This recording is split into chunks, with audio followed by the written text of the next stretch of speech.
وبركاته. الحمد لله رب العالمين والعاقبة للمتقين والصلاة والسلام على رسوله الأمين وعلى آله وصحبه أجمعين. أما بعد، اللهم اهدنا واهد المسلمين وأصلح أحوالنا وأحوال المسلمين واغفر لنا وللمسلمين. اللهم انصر إخواننا المسلمين المظلومين في كل مكان يا رب العالمين. اللهم اهدنا، اللهم اهد قلوبنا وأولادنا وذرياتنا يا أرحم الراحمين. اللهم جنبنا وجنب أبناءنا وذرياتنا وأبناء وذريات المسلمين من الشرك والفتن والبدع والمعاصي ومن كل ما يبغضه الله سبحانه وتعالى. محترم بزرگوں، عزیز ساتھیوں، نوجوانوں اور بچوں، آج کی اس مختصر سی بزم کے اندر میں آپ لوگوں کے سامنے صحابہ کرام کی عظمت یا صحابہ کے طریقے کو اپنانے کی وجوہات، یا ہم دوسرے الفاظ میں یوں کہہ سکتے ہیں جیسے مسلک کہا جاتا ہے، منہج کہا جاتا ہے، آپ نے سنا ہوگا بار بار، فرقہ کہا جاتا ہے. تو ان تمام چیزوں کے اندر اس لفظ کا معنی یہ ہوتا ہے کہ طریقہ. منہج کے معنی طریقہ، مسلک کے معنی طریقہ، مسلک کے معنی راستہ، فرقہ کے معنی جماعت، فرقہ کا مطلب جماعت. ان تمام چیزوں میں جب ہم سے کوئی سوال کرتا ہے، یعنی یا جب کسی مسلمان سے سوال کیا جائے تمہارا تعلق کس جماعت سے ہے، تو ہمیں کس جماعت سے اس کا جواب دینا ہے؟ ہمارا تعلق صحابہ کرام کے جماعت سے ہے. زندگی جینے کے اعتبار سے نہیں، جینے کے اعتبار سے ہم صحابہ کرام کے زمانے میں نہیں ہیں. طریقہ اختیار کرنے کے معاملے میں ہم کسی عالم کے راستے میں نہیں ہیں، کسی امام، خاص امام کے راستے میں نہیں ہیں. ہم اپنی نسبت اپنے من کے مطابق کسی جماعت، کسی فرقہ، کسی مسلک کی طرف نہیں کرتے ہیں. ہم اپنی نسبت یا ہم جو دعوت دیتے ہیں یا کسی مسلمان کو جو دعوت دینا ہے، اسلام کی طرف جو بلانا ہے، وہ کون سا اسلام چاہیے؟ وہ اسلام چاہیے جو اسلام رسول اللہ صلی اللہ علیہ وسلم کے زمانے میں موجود تھا. وہ اسلام جو اللہ تعالیٰ نے پیارے نبی جناب محمد الرسول اللہ صلی اللہ علیہ وسلم کی ذات اقدس پر نازل کیا، اور پیارے رسول صلی اللہ علیہ وسلم نے جو اسلام صحابہ تک پہنچایا ہے، اور صحابہ نے نبی صلی اللہ علیہ وسلم کی موجودگی میں کیا. نبی صلی اللہ علیہ وسلم نے ہر عمل کو صحابہ کے سامنے کر کے دکھایا، اور صحابہ کرام نے نبی صلی اللہ علیہ وسلم سے رضی اللہ عنہ سیکھا اور عمل کیا. اسی لیے نبی صلی اللہ علیہ وسلم نے کہہ دیا کہ میرے بعد میرا طریقہ اختیار کرنا اور میرے صحابہ کا طریقہ اختیار کرنا. اگر کوئی انسان یہ کہتا ہے کہ میں دین کو مانتا ہوں، قرآن کو مانتا ہوں، نبی کی سنت کو مانتا ہوں، حدیث کو مانتا ہوں، صحابہ کے طریقے کو نہیں مانتا ہوں کیونکہ ان کے درمیان جھگڑا ہوا، ان کے درمیان بعض صحابہ سے کچھ اختلاف ہوئے آپس میں، وہ مسلمان نہیں ہو سکتا ہے. وہ صحیح منہج، صحیح طریقہ، صحیح مسلک والا نہیں ہو سکتا ہے. میں تفصیل میں نہیں جاؤں گا، اشارہ کرتے ہوئے چلوں گا. اللہ کے نبی صلی اللہ علیہ وسلم کی ایک حدیث آپ نے بار بار سنا ہوگا، عرباض بن ساریہ رضی اللہ عنہ کی. اللہ کے رسول صلی اللہ علیہ وسلم نے فجر کی نماز یا کوئی فرض نماز پڑھائی، اور اس کے بعد پیچھے گھوم کر مقتدی کے درمیان بیٹھ گئے مڑ کر، اور آپ نے خطاب کیا، لمبی حدیث بیان کی. آپ نے جب خطاب کیا تو صحابہ نے کہا خطاب بہت اچھا تھا اللہ کے رسول صلی اللہ علیہ وسلم، کچھ اور وصیت کر دیجئے. یہ جو ماحول پرسکون ماحول بن گیا تھا، اور تھوڑا بڑھا دیجئے یا رسول اللہ. ایسا لگ رہا کہ انہا موعظۃ مودع. اتنی پیاری نصیحت ہے، اتنی اچھی موعظت ہے. ایسا لگ رہا ہے کہ کوئی دنیا سے رخصت ہونے والا باپ، ایک بڑا ذمہ دار گھر کا، لمبے سفر پر جاتے وقت اپنے بچوں کو اور اپنے رپوتوں کو، رشتہ داروں کو جمع کر کے سمجھا رہا ہو. آپ اتنے شفیق تھے امت کے لیے. ان کا انہا موعظۃ مودین، بہت نصیحت، فاوصنا، اللہ کے رسول صلی اللہ علیہ وسلم کچھ ہمیں اچھی اچھی باتوں کی وصیت کر دیجئے۔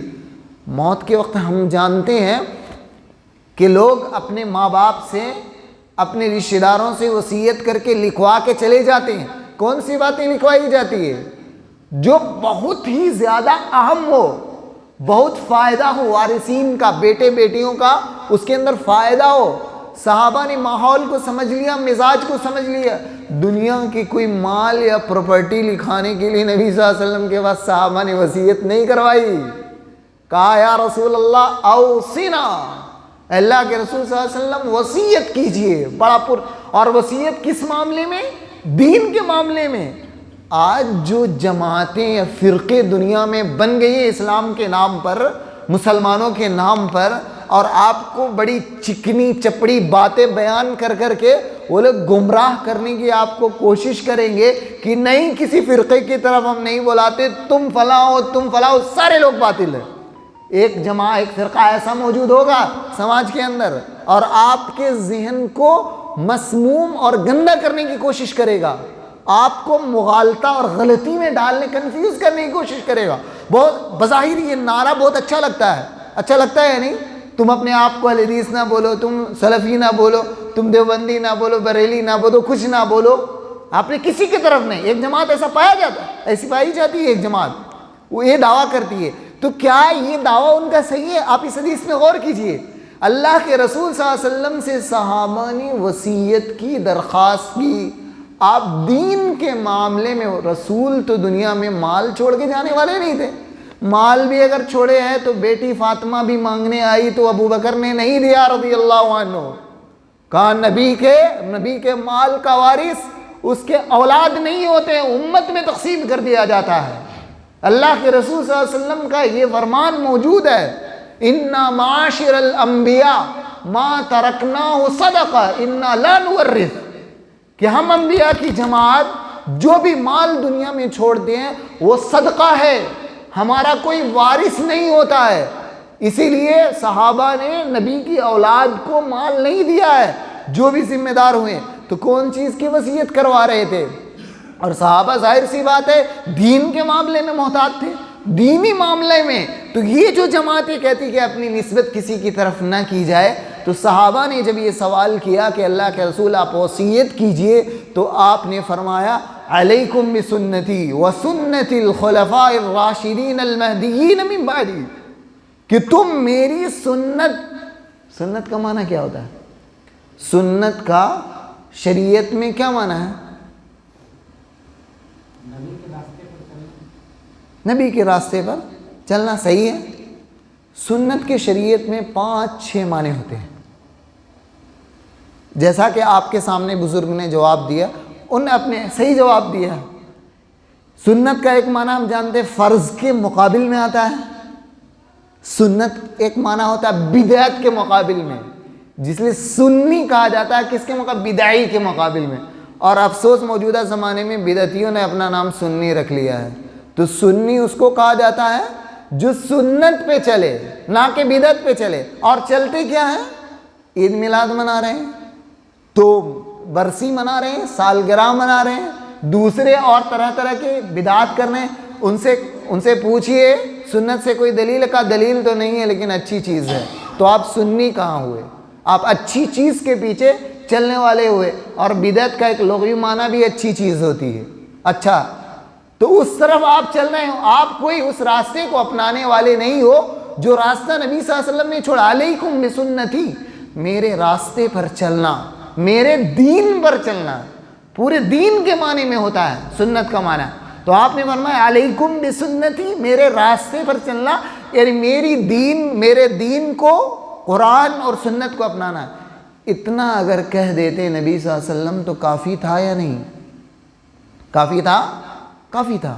لیکن نبی صلی اللہ علیہ وسلم نے کہا وَسُنَّتِ الْخُلَفَاءِ الرَّاشِدِينَ الْمَهْدِيِّينَ مِن بَعْدِي، میرے بعد خلفائے راشدین کا طریقہ، صحابہ کا طریقہ اختیار کرنا۔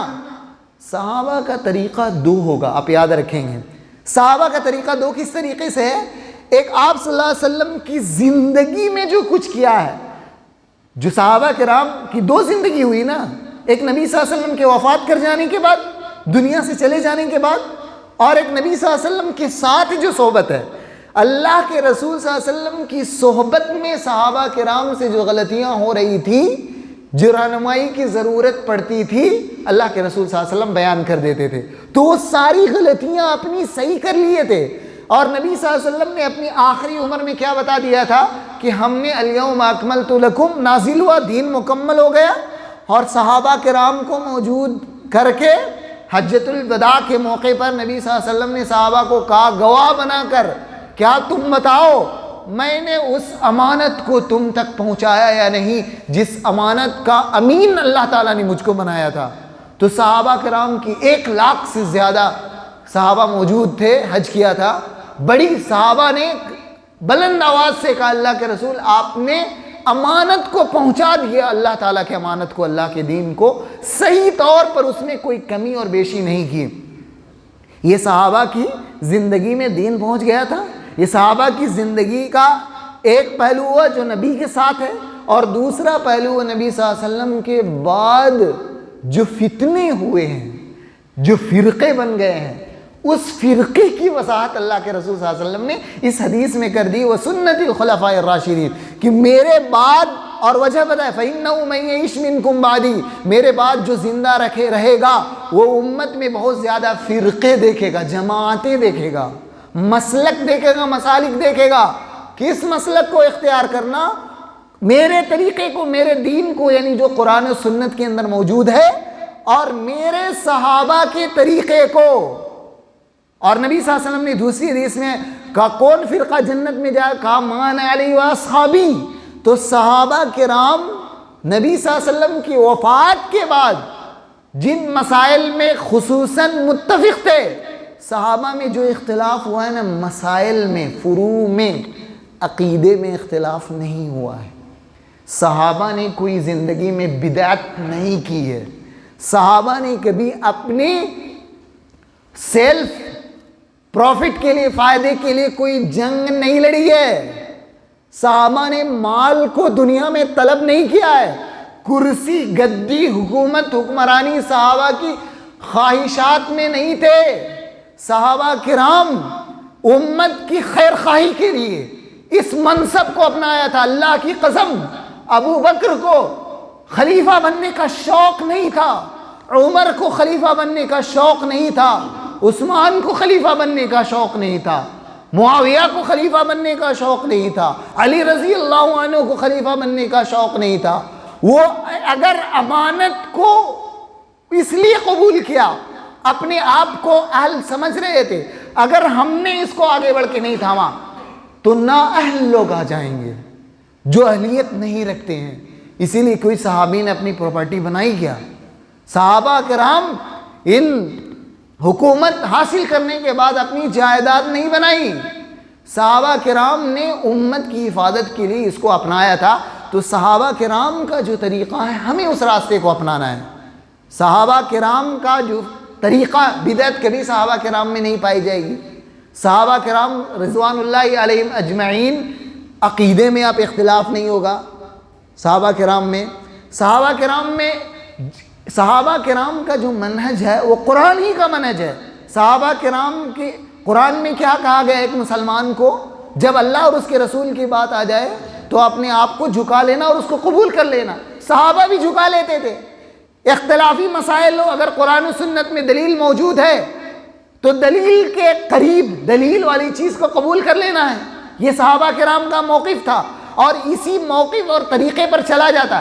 لیکن اگر کوئی ایسا مسئلہ ہے جو صحابہ کرام کے زمانے، نبی کے زمانے میں موجود نہیں ہے، حالانکہ موجود ہے، اس میں نکالنا پڑے گا، ظاہراً نظر نہیں آ رہی، سمجھیے گا، دین مکمل ہے۔ تو نبی کی سیرت کے اندر، آپ کے احادیث کے اندر بظاہر اگر کسی مسئلے کا حل ہمیں نظر نہیں آ رہا ہے، وہ اس طرح کا واقعہ اس زمانے میں پیش نہیں آیا ہو، صحابہ کے زمانے میں پیش آیا، جیسے نبی کے زمانے میں مسلمانوں کے نام پہ فرقہ نہیں بنا تھا۔ فرقہ موجود ہے، اگر آپ کو کوئی کنفیوز کرے تو آپ اس کا جواب بھی یاد رکھیں۔ نبی کے زمانے میں مومن ہیں، منافقین کی جماعت موجود ہے، مشرکین یہود ہیں، وہاں موجود ہے جماعتیں. اور یہ جب آپ کو کنفیوز کریں گے تو آپ سیدھا رکھ دو منافقین کی بھی جماعت موجود ہے. اب صحابہ کے زمانے میں جب آئے ہیں تو فرقے دھیرے دھیرے بننے لگے ہیں، بدعتیں ایجاد ہونے لگی ہے. صحابہ پہ انگلی اٹھائیں. سب سے پہلے شیعہ فرقہ، شیعہ سے پہلے خوارج بنا ہے، خوارج اور شیعہ ساتھ میں بنا. یہ کون لوگ ہیں خوارج؟ جنہوں نے صحابہ کرام پر انگلی اٹھائی، کہا اے صحابہ کرام نے، یہ لوگ امین نہیں ہیں، ان کے امانت پہ شک کیا. اور اس سے پہلے حدیث میں اگر جائیں گے تو نبی صلی اللہ علیہ وسلم کی احادیث کے اندر ایک شخص ذوالخویسرہ تھا، یمانی، یمن کا رہنے والا. اس نے نبی صلی اللہ علیہ وسلم کو مال غنیمت تقسیم کرتے ہوئے اعتراض کر دیا تھا. کہا اللہ کے نبی صلی اللہ علیہ وسلم آپ نے اس میں انصاف نہیں کیا. تو آپ صلی اللہ علیہ وسلم نے کہا تھا کہ اسے چھوڑ دو، مارو نہیں، اس کو، اس کی نسل، اس کے نسل سے کچھ ایسی اولاد پیدا ہوگی، اس کے جن سے، اس کے فکر کے کچھ لوگ آگے میں پیدا ہوں گے جو صحابہ پہ بھی اعتراض کیے، صحابہ کو کافر تک کہہ دیا، صحابہ پہ اعتراض کرنے لگے، معاویہ پر ٹوٹ پڑے. دوسرے صحابہ کرام پر آج بھی موجود ہے جماعتیں، آپ کے شہر میں بھی موجود ہوں گے. ان سے کنفیوز نہیں کھانا، وہ جھوٹ بول دیں گے آپ کو. لڑائیاں ہوئی ہیں صحابہ میں، لیکن صحابہ کرام میں غلطی سے، مس انڈرسٹینڈنگ سے دونوں معاملے کو سمجھ نہیں پائے. دونوں اپنے آپ کو حق سمجھ رہے تھے. اس معاملے میں علی اور معاویہ میں جنگ ہو گئی ہے، لیکن علی معاویہ کے خون کے پیاسے تھے؟ ہرگز نہیں. معاویہ حضرت علی کے خون کے پیاسے تھے؟ ہرگز نہیں. صحابہ میں جو بہت ہی معمولی اختلاف ہوئے اس میں ان کے دل صاف تھے. اس کا کوئی بہانہ بنا کر اگر آپ کو کوئی گمراہ کرے تو آپ کو گمراہ ہونے کی ضرورت نہیں ہے. صحابہ کی زندگی میں جب خوارج پیدا ہوئے، شیعہ بن گئے، اور شیعہ میں اتنے نالائق، اتنے کمبخت لوگ پیدا ہو گئے کہ یہ لوگ حضرت علی کو الہ بنا دیا، خدا بنا دیا. ان لوگوں نے پورے صحابہ کرام پہ آج گالیاں دیتے ہیں ایران والے. یہ ایران میں بیٹھا ہوا، آپ کو نیوز میں جو آئے گا نا، ایران کو ہیرو دکھایا جائے گا اور وہ زیرو ہے. وہ شخص جو حضرت عمر کو قتل کیا تھا، ابو لؤلؤ فیروز نامی، قتل کرنے والا ابو لؤلؤ نام تھا مدینے کے اندر، اس کا مزار آج ایران میں موجود ہے. اس کے نام کا بہت بڑا گیٹ بنایا گیا، انڈیا گیٹ ہے نا، اسی طرح سے بڑا نام کا گیٹ بنایا گیا. اس میں لکھا ہوگا بابا ابو لؤلؤ لکھا ہوا ہے. کس کی تعظیم کر رہے ہیں؟ یہ شیعہ لوگ، یہ مجوسی لوگ. نبی صلی اللہ علیہ وسلم کے صحابی کے قاتل کی یہ لوگ تعظیم کر رہے ہیں. اور یہ لوگ آتے ہیں اور ہمیں سکھاتے ہیں کہ تم مسلک میں بٹ رہے ہو. مسلک میں نہیں بٹ رہے ہیں. اللہ کے رسول صلی اللہ علیہ وسلم نے مسلک سکھایا ہے، ہمیں بتایا ہے کہ طریقے کو، سنت کے راستے کو اختیار کرو. اور اللہ کے نبی صلی اللہ علیہ وسلم کے صحابہ کی زندگی کے دو پہلو جو میں نے آپ کے سامنے رکھا، ایک نبی صلی اللہ علیہ وسلم کی زندگی میں اور نبی صلی اللہ علیہ وسلم کی زندگی کے بعد والا پہلو لیجئے آپ. اور جب شیعہ، اب جب خوارج پیدا ہو گئے، صحابہ کرام پہ اعتراض کیا کہ انہوں نے انسان کو حکم بنا لیا، صحابہ کرام کو یہ لوگ کافر تک کہہ دیے، یہ خوارج لوگ. اور شیعہ، پھر شیعہ سنی اور شیعہ دو جماعتیں جب بنی، یہ اصل میں ایک جماعت ہے.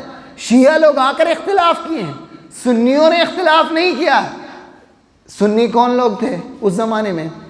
صحابہ تھے نا، صحابہ اور صحابہ کے راستے پہ چلنے والے تابعین تھے. اس کے اندر جب علی اور معاویہ میں لڑائی ہوئی ہے اختلاف کی بنیاد پر، اور اختلاف، لڑائی کیوں ہوئی؟ لڑائی اس وجہ سے ہوئی تھی کہ حضرت علی رضی اللہ عنہ یہ خلیفہ بنے تو معاویہ رضی اللہ عنہ نے کہا عثمان کو جن لوگوں نے قتل کیا ہے آپ اس کو سب سے پہلے اریسٹ کیجئے. مسئلہ سمجھ لیجئے گا. عثمان خلیفہ تھے، کس سے پہلے؟ رضی اللہ عنہ، حضرت علی رضی اللہ عنہ سے پہلے.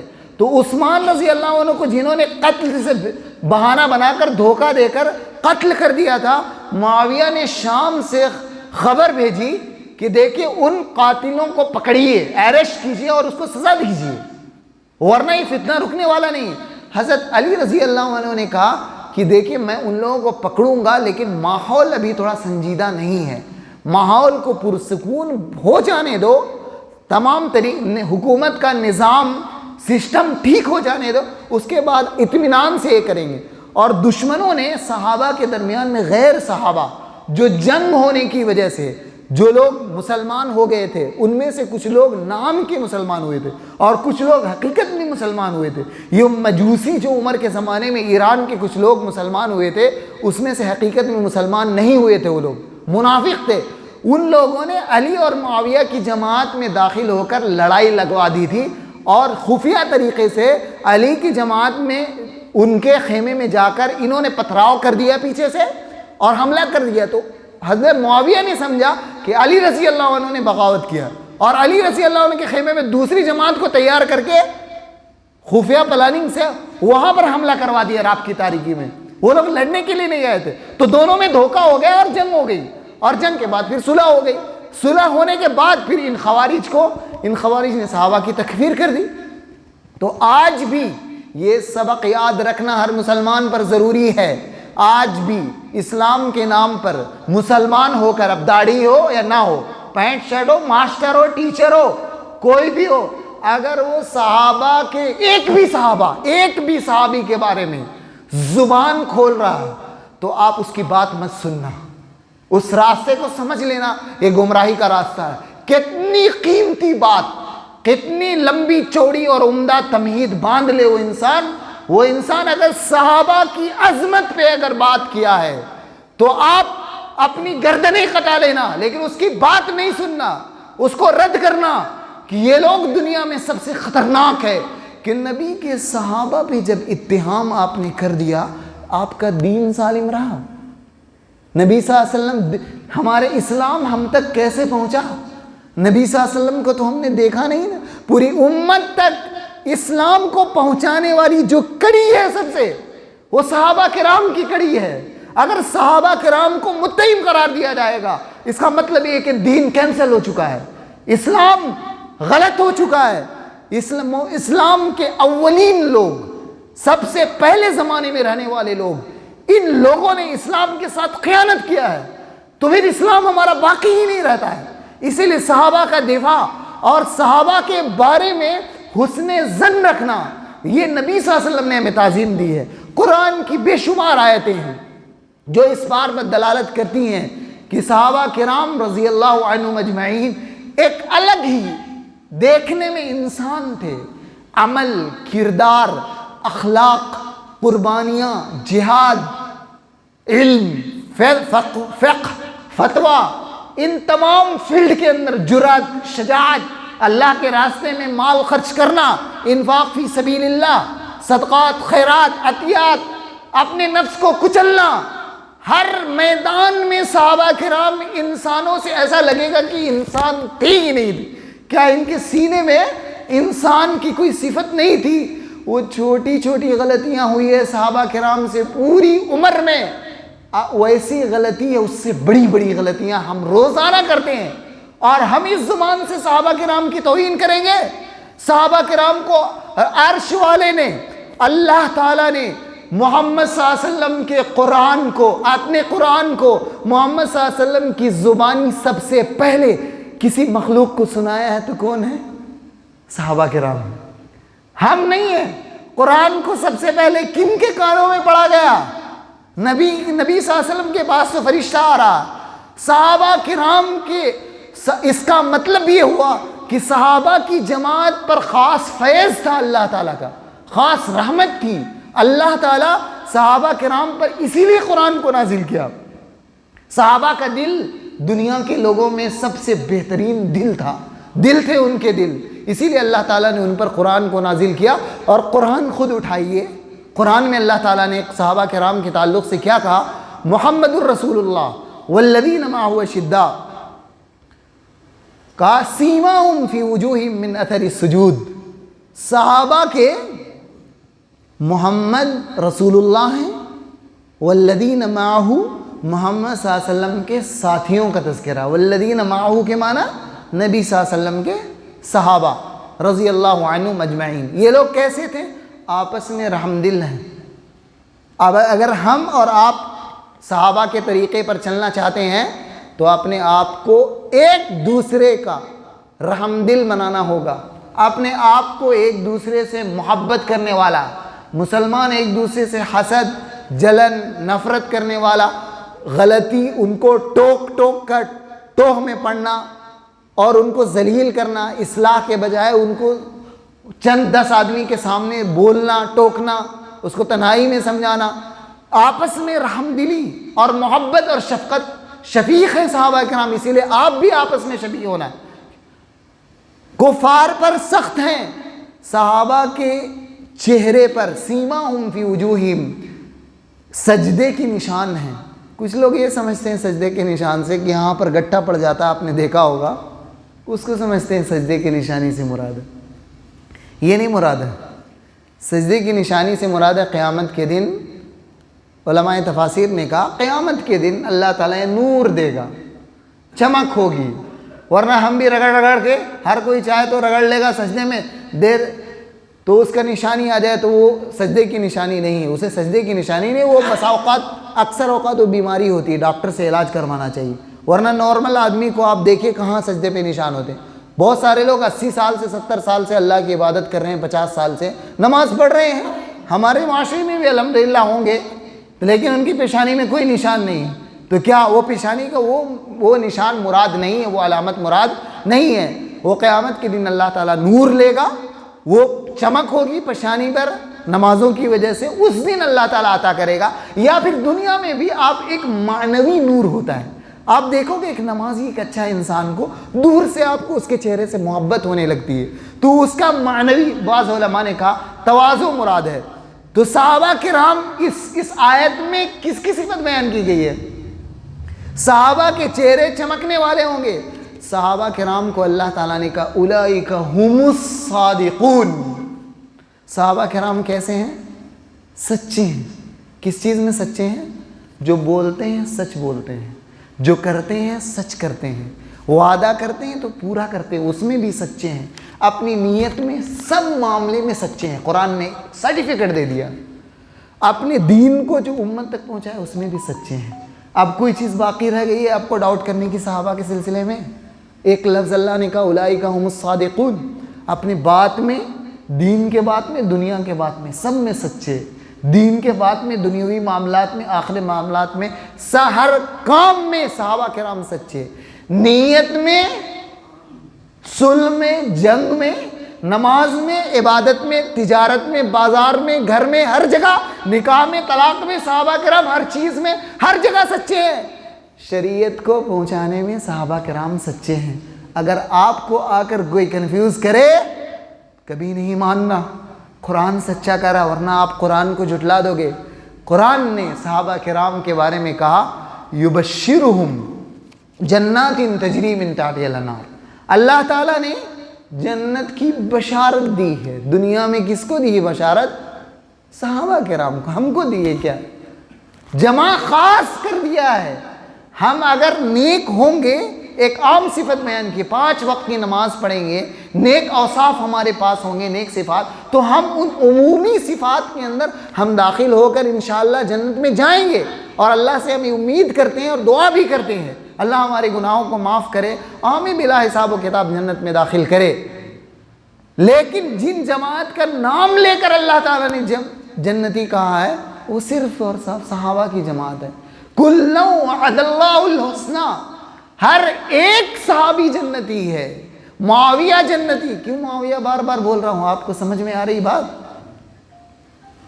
کیونکہ سب سے مظلوم صحابی جو ہے وہ معاویہ رضی اللہ عنہ، اور یہ جو تحریکی، یہ جماعتی لوگ آتے ہیں اور یہ لوگ جو کلام کرتے ہیں، یہ تحریکیوں کو سب سے زیادہ چڑ اور چبھن اور کانٹا لگتا ہے معاویہ رضی اللہ عنہ کے نام سے، کیونکہ معاویہ سے بھی دشمنان اسلام یہود و نصارہ اسی طرح کانپتے تھے جیسے عمر کسے کانپا کرتے تھے۔ عمر کا ایک الگ مقام ہے، معاویہ سے یقیناً بہت اونچے ہے، لیکن معاویہ رضی یورپ کا ایک مفکر ہے، انگریزی میں کتاب اس نے لکھی ہے کہ اگر خلفائے راشدین کے بعد امیر معاویہ نہیں ہوتی تو مسلمانوں کی اس کے بعد کبھی بھی حکومت قائم نہیں ہو سکتی تھی۔ اسلام کے نام پر اسلامی حکومت ختم ہو جاتی، اسی لیے آپ ان کی باتوں میں نہیں آنا۔ اللہ تعالیٰ نے ہر ایک صحابی کے سلسلے میں جنت کی بشارت دے دی ہے، اور سب صحابہ کرام جنتی ہیں۔ صحابہ کرام کے بارے میں کتنے بہترین الفاظ اللہ تعالیٰ نے کہا، وَيَنْصُرُونَ اللَّهَ وَرَسُولَهُ۔ معمولی بات ہے، آپ کو معمولی، کسی کو معمولی لگ سکتا ہے، لگا کرے، لیکن ایک مومن اور مسلمان کے لیے معمولی نہیں ہے جملہ، وَيَنْصُرُونَ اللَّهَ وَرَسُولَهُ۔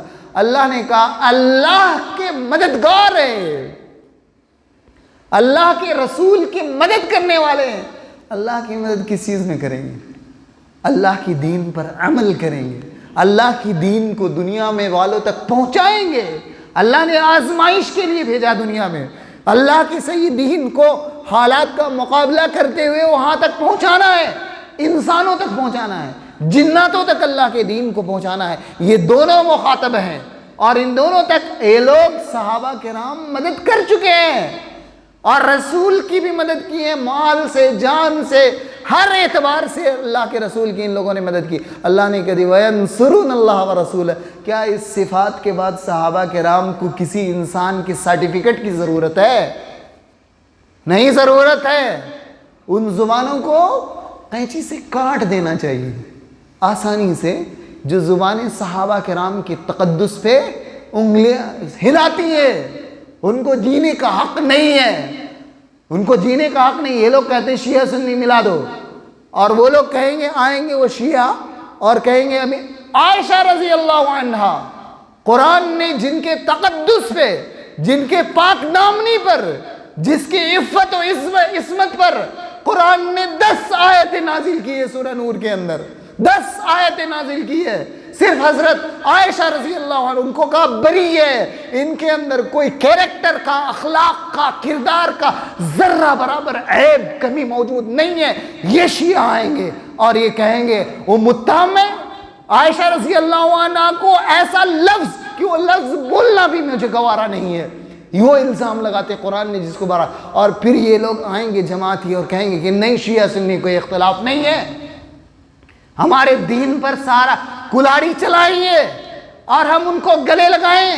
محمد صلی اللہ علیہ وسلم پر اپنی جان کو نچھاور کرنے والے صحابہ کرام کے بارے میں جو چاہے بکے، گالیاں دے، خیانت خائن کہیں، ابو بکر کو غاصب کہیں، عمر کو غاصب کہیں، عثمان کو بے ایمان کہیں، عثمان کے بارے میں یہ عیب لگائے کہ انہوں نے مال کو اپنی رشتہ داریوں میں تقسیم کر دیا تھا، عثمان رضی اللہ عنہ کے بارے میں یہ الزام لگائے کہ عثمان رضی اللہ عنہ نے حکومت کا ذمہ دار اپنے رشتہ داروں کو بنایا تھا۔ یہ ایسے ایسے جھوٹے اور غلط پروپیگنڈا کر کے نبی صلی اللہ علیہ وسلم کی صحابہ پر کلام کرتے رہے، اور ہم خاموش بیٹھے رہے اور ہم ان کی باتوں کو قبول کرتے رہے، یہ کبھی بھی ہمیں گوارا نہیں ہے۔ یہ سب سے خطرناک پوائزن ہے، سب سے بڑا کورونا، سب سے خطرناک یہ وائرس ہے، کورونا سے خطرناک وائرس ہے جو آپ کا ایمان کو تہس نہس کر دینے والا ہے۔ ان لوگوں کو آپ کبھی بھی معاف نہ کریں، جو نبی صلی اللہ علیہ وسلم کی صحابہ کی معمولی غلطیوں کو معاف نہیں کر سکتے، عرش والے نے ان کی غلطیوں کو معاف کر دیا۔ اللہ کے رسول صلی اللہ علیہ وسلم ایک مرتبہ ایک حدیث میں آپ نے فرمایا، اللہم لا عیش الا عیش الاخرہ، اے اللہ دنیا کی زندگی بیکار ہے، آخرت کی زندگی، دنیا کی زندگی بے معنی ہے، فاصلح الانصار والمہاجرہ، اے اللہ تو مہاجر اور میرے انصار صحابہ کی اصلاح کر دینا، ان کی غلطیوں کو درست کر لینا۔ اللہ تعالیٰ اپنے نبی کی دعا کو قبول کرتا ہے یا نہیں؟ دوسری حدیث میں کہا، اللہم لا عیش الا عیش الاخرہ فاغفر للانصار والمہاجرہ۔ زندگی آخرت کی ہے، اصل مزہ وہاں جینے میں ہے، یہاں تو محنت کرنے میں ہے، یہاں تھکنے میں ہے، یہاں ٹھنڈی کی سردیوں میں، سردی کے موسم کی سردی میں فجر کی نماز مسجد میں جماعت سے آ کر پڑھنے کا وہ مزہ تو لیجئے، پھر بعد میں جنت کا مزہ لیجئے گا۔ یہ بھی مزہ ہے، لذت ہے مومنوں کے لیے۔ مومنوں کے لیے بستروں میں مزہ نہیں ہے، بستر میں لذت نہیں ہے نماز چھوڑ کر، وہ ایک الگ روحانی مزہ ہے۔ آپ آزما کر یہ نسخہ دیکھو۔ اللہ کے نبی صلی اللہ علیہ وسلم نے کہا فاغفر، معاف کر دے اللہ انصار اور مہاجرین کی۔ اللہ تعالیٰ نے قرآن میں صحابہ کرام کے تعلق سے کہا لقد تاب اللہ علی النبی والمہاجرین والانصار الذین اتبعوه فی ساعة العسرة من بعد ما کاد یزیغ قلوب فریق منهم ثم تاب علیہم لیتوبوا ان اللہ هو التواب الرحیم۔ اللہ نے کہا لقد تاب اللہ علی النبی، اللہ نے نبی کی توبہ کو قبول کر لیا۔ نبی صلی اللہ علیہ وسلم نے غلطی کی تھی، صحابہ کرام سے جو غلطی کی ہوئی ہے، نبی صلی اللہ علیہ وسلم نے اللہ کے سامنے ان کے لیے دعائے مغفرت کی، اللہ کے نبی کی توبہ کو بھی قبول کیا۔ اور نبی توبہ استغفار کرتے تھے، صرف غلطی پر توبہ نہیں کیا جاتا ہے، نبی صلی اللہ علیہ وسلم کی غلطی ہو یا نہ ہو توبہ کرتے تھے اور اس سے درجات بلند ہوتے تھے۔ اللہ نے نبی کی توبہ کو قبول کر لیا۔ والانصار، اور ان انصار صحابیوں کی توبہ کو اللہ تعالیٰ نے، غلطی ہو گئی تھی جنگ تبوک کے اندر، صحابہ کو تھوڑا اپنی تعداد پہ غرور ہو گیا تھا۔ غرور مطلب بعض صحابہ میں سمجھ رہے تھے کہ 10,000 کی تعداد ہے، جنگ بدر میں 313 تھے، جنگ احد میں 1000 کی تعداد تھی، اس کے بعد خندق میں اسی طرح کے 2000 3000 5000 کی تعداد، اس کے بعد اچانک 10,000 کا مجمع ہے صحابہ کے پاس، فوج ہے، یہ سمجھ رہے تھے اب فوج اور تعداد کی کمی کی بنیاد پر ہم جنگ نہیں ہاریں گے، لیکن وہاں نقصان ہو گیا، توبہ کرنا پڑا۔ تو اللہ نے کہا لقد تاب اللہ علی النبی والمہاجرین والانصار، مہاجر انصار جو مشکل گھڑی میں، یعنی جنگ تبوک کے اندر جو غلطی ہو گئی تھی اس وقت انہوں نے توبہ کیا تو اللہ نے توبہ قبول کر لیا۔ پھر اللہ تعالیٰ نے اسی آیت میں ایک اور لفظ کہا ہے ثم تاب علیہم۔ ثم تاب علیہم کیوں کہا؟ کہہ دیا ایک بار، تابہ لقد تاب اللہ، اللہ نے توبہ قبول کر لیا۔ پھر اللہ نے ثم اس لیے لایا ہے بعد میں بھی صحابہ سے جو غلطی ہوئی اللہ نے اس کی بھی توبہ قبول کر لیا۔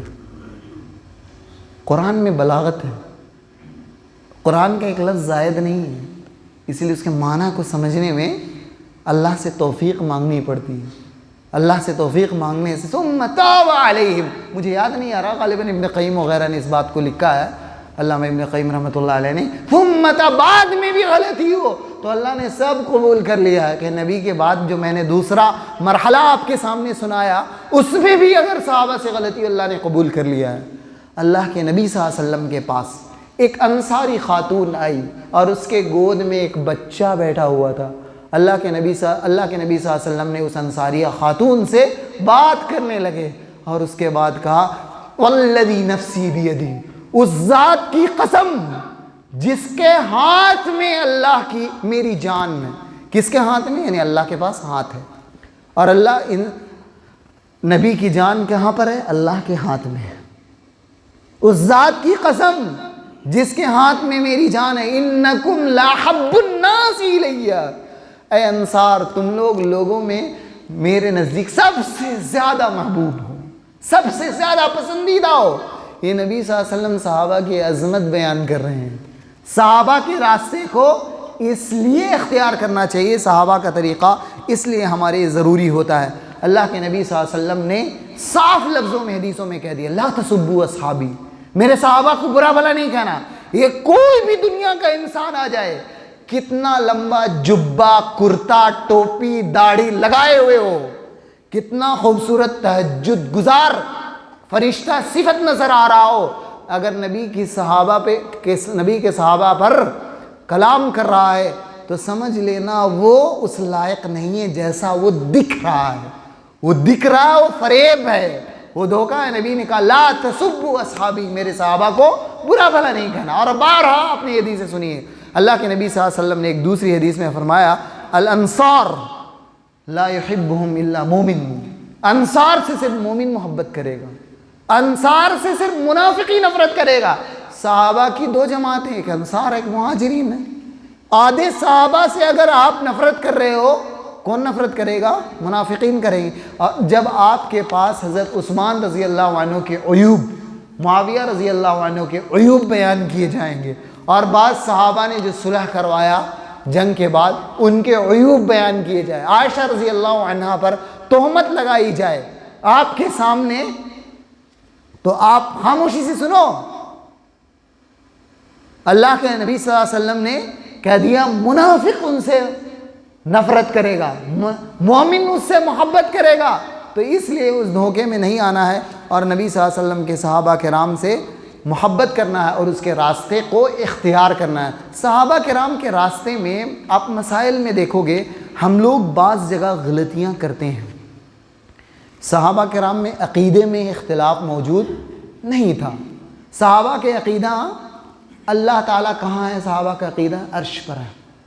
پورے مسلمان میں بیشتر تعداد کیا کہتے ہیں، اللہ کہاں ہے، ہر جگہ ہے، اللہ عرش پر موجود ہے. مسلمانوں کی بڑی تعداد، بڑی بڑی جماعتیں اللہ تعالیٰ کی صفات کا انکار کرتی ہیں. اللہ قرآن ابھی میں نے آپ کو سنایا اللہ کے ہاتھ ہیں، اللہ کا چہرہ ہے، اللہ کا قدم ہے، اللہ کی انگلیاں ہیں، اللہ بولتا ہے، اللہ سنتا ہے، اللہ ہنستا ہے، اللہ تعجب کرتا ہے، اللہ آسمان دنیا پر آتا ہے. عرش پر رہے گا تبھی تو پہلے آسمان پہ آئے گا، آتا ہے. ان تمام چیزوں میں صحابہ کے درمیان کوئی اختلاف نہیں تھا.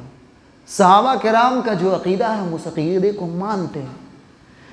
صحابہ کرام میں کوئی اختلاف نہیں تھا. اقتداء کرنے کا لائق آنکھ بند کر کسی کی اتباع کی جائے گی تو وہ صرف اور صرف محمد الرسول اللہ صلی اللہ علیہ وسلم ہے. صحابہ میں تقلید نہیں تھا، صحابہ کرام میں تقلید نہیں تھی. ہمارا مسلک، صحابہ کرام کا مسلک کیا ہے، علماء کی تعظیم کی جائے، علماء کے دلائل کی باتیں قبول کی جائے. امام ابو حنیفہ رحمۃ اللہ علیہ سے محبت کی جائے، امام بخاری سے محبت کی جائے، امام مالک سے محبت کی جائے، امام شافعی سے محبت کی جائے، امام ابو داؤد، جتنے بھی امام کا معنی بہت بڑا عالم دین جس کے پاس بہت زیادہ علم ہو. امام ابو حنیفہ کا بھی عقیدہ یہی ہے کہ اللہ تعالیٰ عرش پر ہے. یہ لوگ جھوٹ بولتے ہیں جو اپنے آپ کو حنفی بولتے ہیں. ان کی کتاب میں لکھا ہے جو شخص شک کرتا ہے، کہتا ہے کہ مجھے نہیں معلوم اللہ کہاں ہے، زمین میں آسمان میں، تو امام ابو حنیفہ رحمۃ اللہ علیہ کہتے ہیں وہ کافر ہے. تو ان لوگوں نے کون سا دین گڑھ لیا ہے؟ نہ ہی صحابہ کرام کا عقیدہ ہے کہ اللہ تعالیٰ ہر جگہ موجود ہے، اور نہ ہی امام ابو حنیفہ، امام شافعی، امام مالک، امام بخاری اور امام جتنے بھی ائمہ ہیں ان کا یہ اہل سنہ والجماعہ کے ائمہ کا یہ عقیدہ نہیں ہے. لیکن ان لوگوں نے پتہ نہیں کہاں سے یہ چیزیں گھڑ لی ہے. اپنے خود امام ابو حنیفہ کو نہیں مانتے. ہاں علماء کو ماننے کا، ائمہ کے ماننے کا طریقہ یہ ہے کہ جس بھی امام کی جو بھی بات قرآن حدیث سے موافق ہے ہم اس کو قبول کرتے ہیں. کسی مسئلے میں امام ابو حنیفہ کی بات کو مانتے ہیں، کسی مسئلے میں امام مالک کی بات کو مانتے ہیں، کسی مسئلے میں امام شافعی کی بات کو مانتے ہیں، کسی مسئلے میں امام احمد بن حنبل کی بات کو مانتے ہیں، اور کسی مسئلے میں ان چاروں کی بات میں امام بخاری کی بات کو مانتے ہیں، اور کسی مسئلے میں اور کسی. اس کا مقصد کیا ہوا؟ بڑا ہمارے نزدیک، صحابہ کے نزدیک بڑا کون تھا؟ رسول اللہ صلی اللہ علیہ وسلم تھے. اسی لیے صحابہ کے طریقے کو فالو کرنے والا کا مسلک بھی نبی صلی اللہ علیہ وسلم کی تقدس اور ان کا مرتبہ سب سے بلند ہے. ہم صحابہ کے زمانے میں زندہ نہیں ہیں. صحابہ نے زندگی میں نبی صلی اللہ علیہ وسلم کو بلند مقام دیا، نبی صلی اللہ علیہ وسلم کی وفات کے بعد دیا. ہم نے نبی صلی اللہ علیہ وسلم کو دیکھا نہیں، صحابہ کو دیکھا نہیں، لیکن صحابہ کے طریقے پہ چلتے ہوئے نبی صلی اللہ علیہ وسلم کو اپنی زندگی میں بلند مرتبہ دے رہے ہیں. ہم امام کی تعظیم کرتے ہیں، کہہ دیتے ہیں سیدھے سے، ہم ان کی عزت کرتے ہیں، لیکن ان کی بات غلط ہے. محمد صلی اللہ علیہ وسلم کی بات درست ہے. محمد صلی اللہ علیہ وسلم کو عرش والے نے بڑا بنایا تھا، ان کی بات کو ہم نے بڑا بنا دیا. تو ہم نے ائمہ کی توہین نہیں کی. میں بھی ایک طالب علم ہوں، اگر مجھ سے بھی آج غلطی ہو سکتی ہے، یہ جو غلطی ہوگی ایک دوسرا طالب علم، ایک عالم آ کر اس کو حق ہے کہ دلیل کی روشنی میں وہ غلط بتا سکتا ہے، گرچہ وہ صحیح ہو نہ ہو. دونوں میں فیصلہ کرنا، پھر تیسرا آئے گا اس پر فیصلہ کرے گا. تو اس طرح یہ سلسلہ امت میں جاری اور ساری ہے. علماء معصوم نہیں ہے، ائمہ معصوم نہیں ہے، خود ائمہ کرام نے اپنے آپ کو معصوم نہیں سمجھا۔ اگر معصوم ہمیں کسی کو بنانا تھا اور تقلید کرنا تھا تو ہمارے لیے بڑی بڑی ہستیاں تھیں، امام ابو حنیفہ سے، امام مالک سے، امام شافعی سے، امام احمد بن حنبل سے، اور سن لیجئے امام بخاری سے بھی بڑی بڑی ہستیاں موجود تھیں۔ ابو بکر تھے، ہم ان کی اقتدا کر لیتے۔ اللہ کے نبی صلی اللہ علیہ وسلم نے جب کہ کہا ہے اقتدوا بالذین من بعدی، صحیح روایت ہے ابن ماجہ کی، امام البانی نے صحیح کہا ہے کہ میرے بعد دو بزرگوں کی اقتدا کرنا، ابو بکر اور عمر کی۔ اس کے باوجود صحابہ کرام ابو بکر اور عمر بھی اگر کسی مسئلے میں غلطی کی تو ٹوکا ہے۔ عمر کی بات رضی اللہ عنہ، عمر رضی اللہ عنہ کی بات ان کے بیٹے نے خود رد کر دی ہے۔ عبداللہ ابن عباس نے عمر رضی اللہ عنہ کی بات رد کر دی ہے۔ تو ہم نے دنیا میں کوئی نیا دین نہیں لانا ہے، نہ لایا ہے نہ کوئی لا سکتا ہے۔ لائے گا تو اس کے رد کرنے کے لیے اللہ تعالیٰ نے علماء حق کو رکھا ہے۔ اسی لیے صحابہ کرام کے طریقے کو محفوظ طریقہ قرار دیا گیا ہے، اس کے اندر کوئی غلطی نہیں ہے، نہ عقیدے کے باب میں نہ اتباع کے باب میں ہے۔ اللہ رب العالمین سے میں دعا گو ہوں کہ اللہ تعالیٰ ہمارے اس جلسے کو، اس مجلس کو قبول فرما لیں۔ آپ لوگوں نے جو بھی وقت دیا ہے، اللہ تعالیٰ اس مجلس سے ہمیں جو بھی علم حاصل ہوا اللہ اسے عمل کرنے کی توفیق دے۔ جو صحیح باتیں ہیں اللہ تعالیٰ اسے قبول کر لے، جو غلطیاں ہیں وہ میرے طرف سے اور شیطان کی طرف سے اللہ ہمیں معاف کرے، اور اللہ تعالیٰ ان غلطیوں سے بچائے۔ اللہ رب العالمین جب تک زندہ رکھ دین اسلام پر زندہ رکھ، صحابہ کرام سے محبت کرنے والا، صحابہ کرام کے طریقے پر چلنے والا بنا دے۔ وآخر دعوانا الحمد للہ رب العالمین، وصلی اللہ علی نبینا محمد وعلی